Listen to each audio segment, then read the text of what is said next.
Hi, this is Santosh. Welcome to English Abeka. நம்ம 48 laws of power ஒரு நாளைக்கு வந்து பார்த்துட்டு இருக்கோம். இன்னைக்கு 12th law. Use selective honesty and generosity to disarm your victim.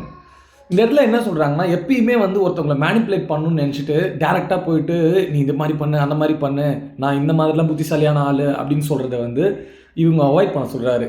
ஏன் அப்படின்னு வந்து பார்த்தீங்கன்னா, ஒரு சின்ன எக்ஸாம்பிள் எடுத்துக்கோங்களேன். ஒரு பர்சன் ஏ பர்சன் பின்னு வச்சுக்கோங்க. பர்சன் ஏ வந்து தன்னை எப்பயுமே வந்து ஒரு புத்திசாலி பர்சனாக காமிச்சிக்கிறாரு, தனக்கு ரொம்ப பெரிய ஆளாக காமிச்சிக்கிறாரு.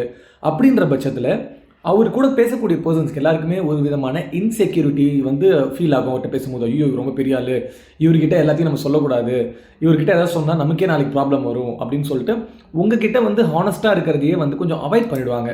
இந்த பர்சன் பி எடுத்துக்கோங்க. அவர் ரொம்பவே வந்து பார்த்திங்கன்னா ரொம்ப சிம்பிளிசிட்டியாக இருக்கார். சில நேரத்தில் அவர் மிஸ்டேக்கை வந்து பப்ளிக்காக அக்செப்ட் பண்ணுறாரு. இந்த விஷயம் உண்மையிலே கஷ்டம் அப்படின்னு சொல்கிறாரு. அப்படின்ற போது மக்களுக்கு வந்து அவர்கிட்ட எப்பயும் டிஃபென்ஸ் மெக்கானிசமோடு இருக்கவே மாட்டாங்க. ஸோ அவர்கிட்ட வந்து பரவாயில்ல இவர்கிட்ட சொல்லலாம் அப்படின்ற ஒரு எண்ணம் வரும்.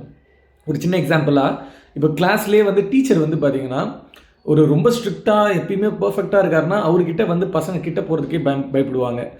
அதுவே வந்து ஒரு டீச்சர் வந்து பார்த்திங்கன்னா இந்த சாப்டர் உண்மையிலே கஷ்டம்தான், இந்த சாப்டரை வந்து புரிஞ்சுக்கிறதுக்கு கொஞ்சம் டைம் ஆகும் அப்படின்னு சொல்லிட்டு நிதர்சனமான உண்மையை வந்து பேசும்போது ஸ்டூடெண்ட்ஸ்க்கு வந்து இவர் நம்மால், இவர்கிட்ட வந்து எதுவாக இருந்தாலும் சொல்லலாம், எதுவாக இருந்தாலும் கேட்கலாம் அப்படின்னு வந்து ஒரு விதமான கனெக்ஷன் ஏற்படும்.